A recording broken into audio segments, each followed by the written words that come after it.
It's 13th of August 2010, and we come to Majjhima Nikaya Sutta 61, Ambalatthikarahulovada Sutta, advice to Rahula at Ambalatthika.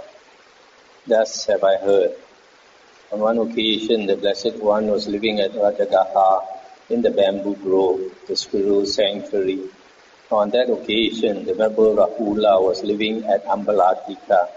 Then when it was evening, the Blessed One rose from meditation and went to the Venerable Rahula at Ambalatthika. The Venerable Rahula saw the Blessed One coming in the distance and made a seat ready and set out water for washing the feet. The Blessed One sat down on the seat made ready and washed his feet. The Venerable Rahula paid homage to him and sat down at one side. Stop here for a moment. As you know, Venerable Rahula was the son of the Buddha, and in this sutta, I guess he was still quite young. That's why the Buddha was admonishing him about not telling lies. And you see here the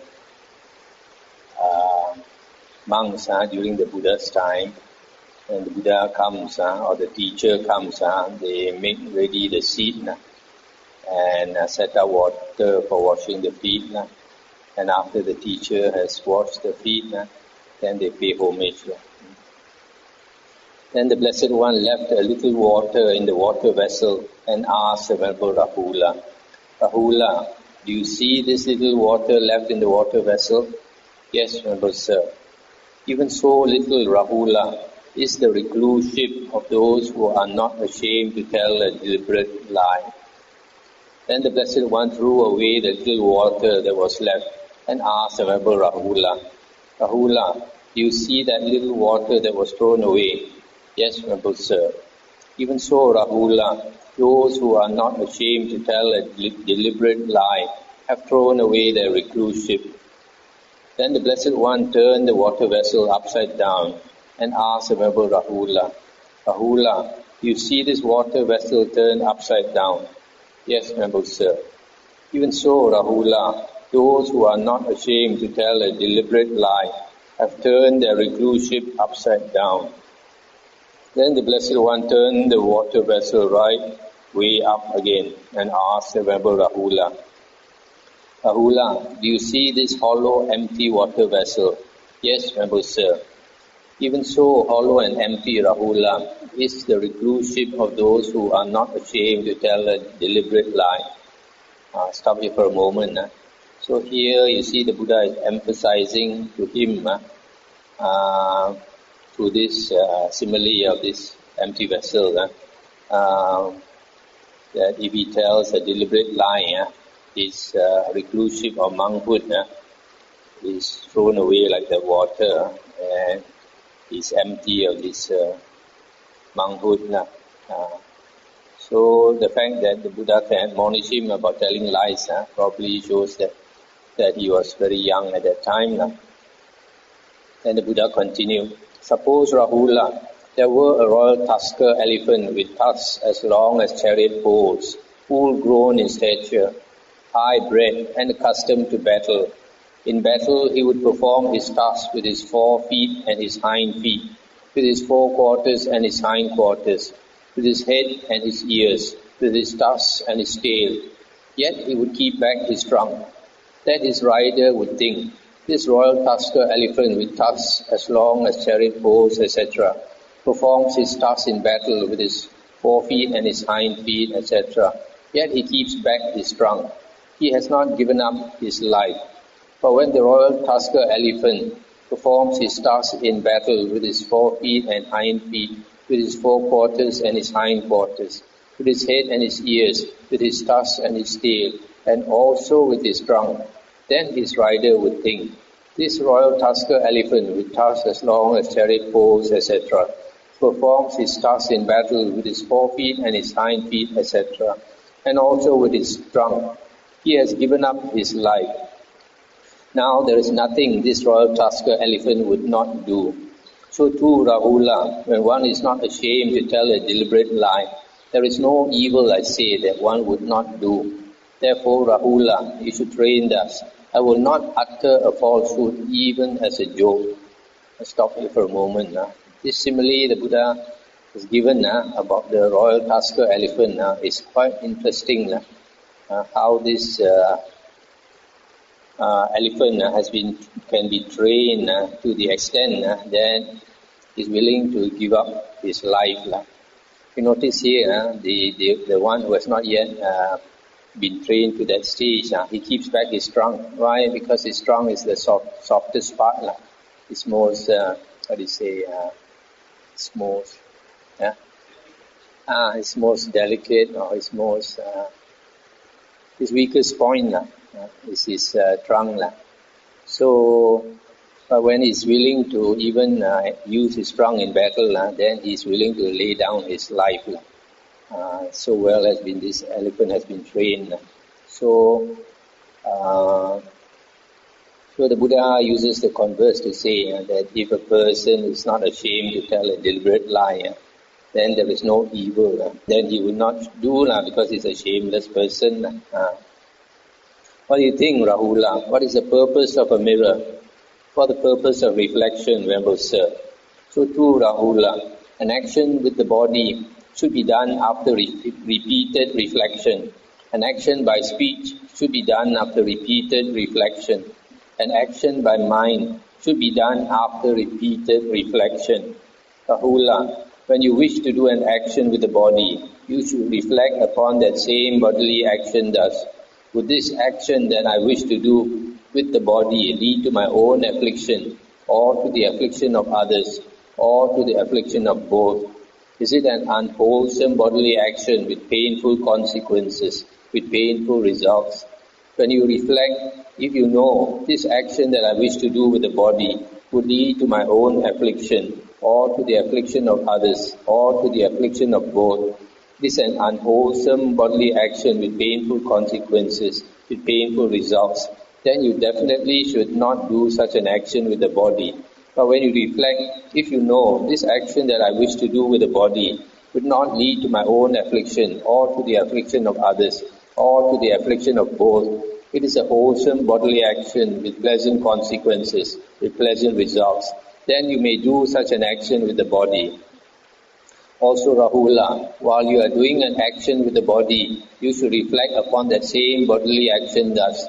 Does this action that I am doing with the body lead to my own affliction, or to the affliction of others, or to the affliction of both? Is it an unwholesome bodily action with painful consequences, with painful results?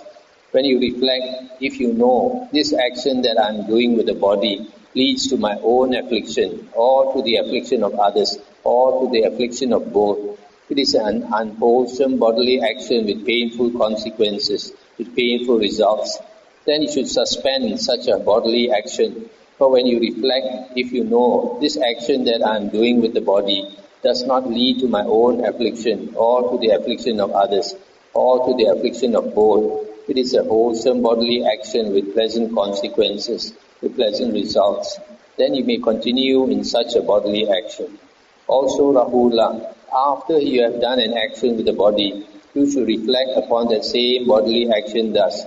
Does this action that I have done with the body lead to my own affliction, or to the affliction of others, or to the affliction of both?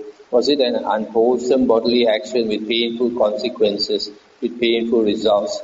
When you reflect, if you know this action that I have done with the body leads to my own affliction, or to the affliction of others, or to the affliction of both, it was an unwholesome bodily action with painful consequences, with painful results, then you should confess such a bodily action, reveal it, and lay it open to the teacher or to your wise companions in the holy life.